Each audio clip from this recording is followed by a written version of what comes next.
నమస్తే రమగారు. నమస్తే జయ. రమగారు, కృష్ణాష్టమి మనం ప్రతి సంవత్సరం మాట్లాడుకుంటూనే ఉంటాం. కానీ ఏ సంవత్సరానికి ఆ సంవత్సరమే కదా. మరి కృష్ణాష్టమి విశిష్టత ఒక్కసారి ఆ రోజు అవలంబించాల్సిన పూజా విధానం. మామూలుగా మనం తెలుగు క్యాలెండర్ ఇవాళ రేపు కొత్తగా వేస్తున్నవి కాకుండా కొంచెం పాతకాలపు ప్రింటర్లే వేస్తున్నవి చూడండి.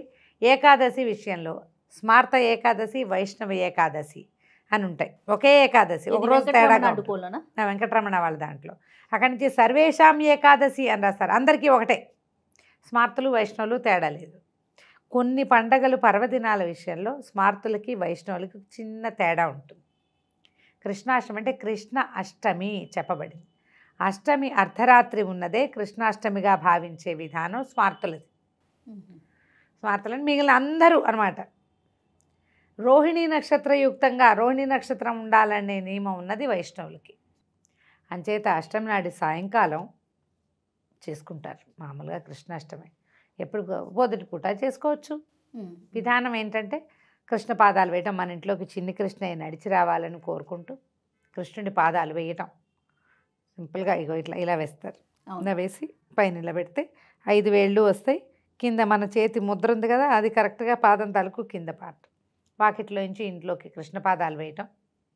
తర్వాత కృష్ణుడికి ప్రీతిపాత్రమైనవి బోల్డని రకాల పిండి వంటలు. కృష్ణుడికి ప్రీతిపాత్రం అంటే వెన్న, పాలు, తర్వాత పెరుగు, మీగడ, తర్వాత ఏమో అటుకులు, బెల్లము, సొంటి పొడి కృష్ణుడికి కదా. సొంటి పొడి కృష్ణుడి కోసం కాదు, కృష్ణుడి అమ్మ కోసం. యశోదాదేవి సొంటి పొడి పెడతారు, కాయం పొడి కూడా పెడతారు. సొంటి పొడి, కాయపొడి ఇవి కాకుండా ఇంకా 9 రకాల పిండి వంటలు బోలెడన్ని పెడతాం. ఇన్ని రకాల పిండి వంటలు పెట్టి చక్కగా ఒక చిన్న ఉయ్యాలేదో వేసి అందులో ఒక కృష్ణ ప్రతిమను పడుకోబెట్టి చక్కగా జోలపాటలు పాడి కృష్ణాష్టకాలు అలాంటివి చదువుకుని మంచి శ్లోకాలు, స్తోత్రాలు కృష్ణాష్టమి పర్వదినాన్ని జరుపుకోవచ్చు. దీని రోజున కృష్ణాష్టమి రోజున ఉపవాసాలు అవి ఏం పెద్దగా చెప్పరు. అయితే సాయంకాలం పూజ చేసుకుంటాం కాబట్టి పొద్దున అన్నం తినకుండా ఉండాలి అలా భావిస్తారు. మేము ఈ భావనలు మీ ఇష్టం. కృష్ణుడు బర్త్డే చేసుకోండి. ఆ బర్త్డే మన బర్త్డేలాగా కేక్ కట్టింగ్ అయితే కృష్ణుడు కొయ్యడు కదా, కృష్ణుడు తిండు. ఆ భావంతో మనం చేస్తాం కాబట్టి పూజ చేసుకుంటాం. మనం సాధారణంగా ఇప్పుడు చెప్పుకునే మన జీవితాల్లో వచ్చే కష్టాలు, ఇబ్బందులు వాటిని అధిగమించలేకపోవటము, వీటిని ఎట్లా హ్యాండిల్ చేయాలో తెలియకపోవటము, ఇలాంటివి వచ్చినప్పుడు కృష్ణ గాథని గనక తలుచుకుంటే మనకి దాని నుంచి భగవంతుడి వల్ల స్వాంతన లభించటమే కాదు, ఒక్కసారి కృష్ణ పరమాత్మ ఎలా పుట్టాడు, ఎలా పెరిగాడు, ఎలా అయ్యాడు, ఏం చేశాడు, మనుషుల జీవితాలు ఇలా ఉంటాయని చూపించాడు కృష్ణుడు మనకి. అవును, రాజకుమారుడు కానీ చెరసాల్లో పుట్టాడు. సాక్షాత్తు భగవంతుడు అవతారం అయినా కూడా అవును చెరసాల్లో పుట్టాడు.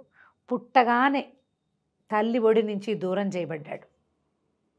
ఎంత కష్టం కాదు, తల్లి ఒడి నుంచి దూరం అయిపోవటం అప్పుడే పుట్టిన కూనకి ఎంత కష్టమైన సంగతి.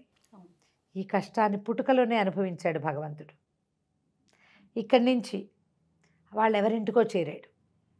రాజప్రాసాదాల్లో పెరగవలసిన బిడ్డ వెళ్ళి గొడ్లపాకల్లో పశువుల పాకల మధ్యలో ఉన్నాడు. నందుడు కొంచెం సంపద కలిగిన వాడైనా గోసంపద ఉన్నవాడు. వాళ్ళు నాగరికులు కాదు.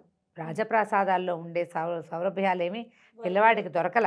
అక్కడ అపరిమితమైన ప్రేమ దొరికింది, అది వేరే సంగతి. మనం ప్రధాన విషయం మాట్లాడుకుంటే ఇదే. అక్కడి నుంచి పుట్టినప్పటి నుంచి మొదటి రోజునే ఈయనకి మరణం సిద్ధంగా ఉంది అనే కదా ఇక్కడి నుంచి అక్కడికి షిఫ్ట్ చేశారు. అవును, ఇక్కడి నుంచి అక్కడ వేరే ఇంటికి ఎందుకు తరలిళ్ళాడు? ఇక్కడ మరణపు కోసం అంచున నిలబడి నడుచుకుంటూ వెళ్ళాడు వాళ్ళ ఇంట్లోకి.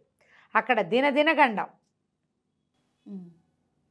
పాలతో అవుతుందా, గాలితో అవుతుందా, మరణం దేంతో వస్తుందో తెలియదు. నిరంతర మరణం. ఓ 10-12 ఏళ్ళు వచ్చేదాకా ఒకళ్ళ దగ్గర పెరిగి మళ్ళీ వాళ్ళ మొహాలు చూడకుండా ఇంకో చోటకి మళ్ళా తల్లిదండ్రుల దగ్గరికి వెళ్ళాడు. అడుగడుగున తన సొంత ప్రాంతాన్ని వదిలిపెట్టి ఇంకో చోటకి వెళ్ళవలసి వచ్చింది. మనం ఏదైనా ఇక్కడ ఇబ్బంది వస్తే ఇంకో చోటకి వెళ్ళండి అని చెప్తే ఎలా వదిలిపెట్టి వెళ్తామంటాం. కృష్ణుడిని తలుచుకోండి, ఎలా వదిలిపెట్టి వెళ్ళి ఉంటాడు, ఎట్లా వదిలేడు. ఆ వదిలినది జ్ఞాపకం చేసుకుంటే భగవంతుడే చూపించాడు మార్గం మనకి. ఎక్కడి ద్వారకమ్మ, ఎక్కడి నుంచి వచ్చాడు, ఎక్కడ మధుర, ఎక్కడ బృందావనం, ఎక్కడుంది ద్వారక, ఎంత దూరం ఉంది? అవును, ఢిల్లీ పక్కన ఉంది మధుర. అక్కడుంది బృందావనం. అక్కడి నుంచి మొదలుపెట్టి గుజరాత్లో సముద్ర తీరం లోపల ఉన్నటువంటి ద్వారకకి తరలి వెళ్ళిపోయాడు కుటుంబంతో సహా. కష్టం కాదా? ఇక్కడ కూడా బృందావనంలో ముందు రేపల నుంచి బృందావనానికి షిఫ్ట్ అయ్యారు, బృందావనం నుంచి ఇక్కడికి షిఫ్ట్ అయ్యారు. ప్లేసులు మారుతూనే ఉన్నాడు. జీవితం కోసం ఎక్కడికైనా వెళ్ళొచ్చని చెప్పాడు కృష్ణుడు ముందే. అయితే ఒంటరిగా పారిపో అని చెప్పాల, సకుటుంబ సపరివార సమేతంగా వెళ్ళమన్నాడు. ఇప్పుడంతా సపరివారం లేకపోతే సంతానం మనవాళ్ళనే, ఉన్నవాళ్ళతోటి వెళ్ళు. అక్కడి నుంచి వివాహం చేసుకున్నాడు. ఎన్నో వివాహాలు, ఎప్పుడూ యుద్ధాలు, నిరంతరము యుద్ధం ఎవరో ఒకళ్ళతోటి. ఎవరితోటైనా చాలా బాగుంది అంటే వాళ్ళు ఇంకోళ్ళతోటి చెడుతూ ఉంటుంది. చివరికి ఆయన ప్రమేయం లేకుండానే ఆయన యుద్ధంలో ఒక భాగం అయ్యాడు. నీ వల్లేనన్నారు చాలా చోట్ల. చివరికి ఎవ్వరికీ కనపడకుండా వెళ్ళిపోయాడు. కృష్ణగాథను తలుచుకుంటే మనకేమనిపిస్తుంది, ఎంతసేపు ఒక ఆనందం ఉప్పొంగుతుంది. లోపలికి వెళ్ళం మనం. చూడు, ఇప్పుడు లోపలికి వెళ్తే ఎలా తెలుస్తుందో. లోపలికి వెళ్ళండి, కృష్ణ తత్వాన్ని తెలుసుకోండి. పదే చెప్తాడు అందులో భగవద్గీతలో, ఎప్పుడూ కర్మల మీదే నీకు అధికారం ఉంది, ఫలితాల మీద అధికారం లేదు. చెయ్యి, నీ పని నువ్వు చేసుకో. అలాగే ఆయన ఆ పని తను చేసిందే చెప్పాడు, ఆయన అలాగే చేశాడు. పుట్టిన దగ్గర నుంచి చివరికి వెళ్ళిపోయే వరకు ప్లేసులు మారాడు. మనం కూడా అంతే, ఎన్నో ఎదుర్కొన్నాడు, ఎన్ని మాటలో పడ్డాడు, అయినా నవ్వుతూ చిదానందమూర్తిగానే ఉన్నాడు. ఆ సమయంలో కూడా అప్పుడు కూడా ప్రజలను ఎవరో ఒకరిని రక్షిస్తూనే వచ్చాడు. తన పని మానలా. మనిషిగా ఉన్నవాడు ఏం చేయాలో కృష్ణావతారంలోనే మనకు తెలుస్తుంది. తర్వాత మనకి బహుదగ్గర అయిపోయే భగవద్గీతను కూడా కృష్ణావతారంలోనే ఇచ్చాడు. ఇంకా ఏ అవతారంలోనూ బోధించాల భగవంతుడు. దశావతారాల్లో ముందు ఏ అవతారంలోనూ బోధ లేదు. రామావతారంలో కూడా తన జీవితం, తన నడక తను నడిచాడు. రామాయణం రాముడి నడకంతా నడుచుకుంటూ వెళ్ళిపోయాడు ఆయన. అది మనం చూసాం, మనకెక్కడా బోధించల. ఆ బోధని ఈ కృష్ణావతారంలో చేశాడు. మనుషులంటే అపరిమితమైన ప్రీతి, ప్రపంచాన్ని ప్రేమించాలి, ప్రపంచాన్ని మనుషుల్ని ప్రేమించడం ఎలా అనేది కృష్ణుడిని చూసి తెలుసుకోవాలి మనం.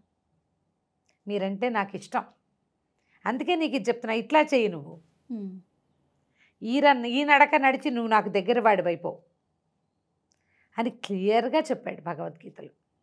కృష్ణ తత్వాన్ని జ్ఞాపకం చేసుకుని కేవలం ప్రసాదాలు సొంటిపొళ్ళ దగ్గర ఆగిపోకుండా కృష్ణ బోధని తలుచుకుని తరచి ఆలోచించి తెలుసుకోవటం. అప్పుడు కృష్ణాష్టమి పర్వదినాన్ని చక్కగా జరుపుకోండి. ఇవన్నీ పెట్టినా కృష్ణాష్టమి అవుతుంది. ఏమీ లేదు, కాసిన పాలు బెల్లం వేసి నివేదన చేయొచ్చు. కృష్ణుడికి సంబంధించింది ఏదైనా చదువుకోవచ్చు. బర్త్డే కదా, హ్యాపీ బర్త్డే చెప్పండి కృష్ణుడికి. ఆ హ్యాపీ బర్త్డే చెప్తే మన భాష కదా అది. ఆయన భాష ఏమిటి? సంస్కృతం. ఓ తెలుగు పద్యమో ఓ తెలుగు సంస్కృత శ్లోకమో చదివి చక్కగా ఆయనకి హారతిచ్చి, ఏదో పళ్ళు పాలు నివేదన చేయటం, హారతిచ్చి దండం పెట్టుకోండి.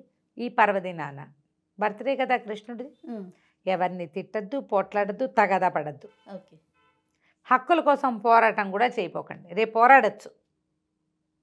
ఈ ఒక్కరోజు ప్రశాంతంగా ఇవాళ కృష్ణాష్టమి, కృష్ణ జన్మాష్టమి, ఆయన ఈరోజు పుట్టాడు అని ఒక ప్రశాంతమైన మనసుతోటి ఉంటే పర్వదినాన్ని మనం చక్కగా ప్రభావవంతంగా జరుపుకున్నట్టే అవుతుంది.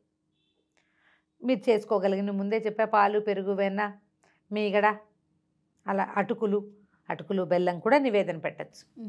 మన శక్తి అనుసారం ఏది చేయగలిగితే అది. సాయంకాలం వేళ చేస్తే విశేషం అని చెప్తారు. పొద్దుటిపూట కూడా లక్షణంగా చేసుకోవచ్చు. నేను చెప్పిన మిగిలిన ఉన్నాయి కదా. మనం పండగ అనగానే మనం ఏం చేయాలి?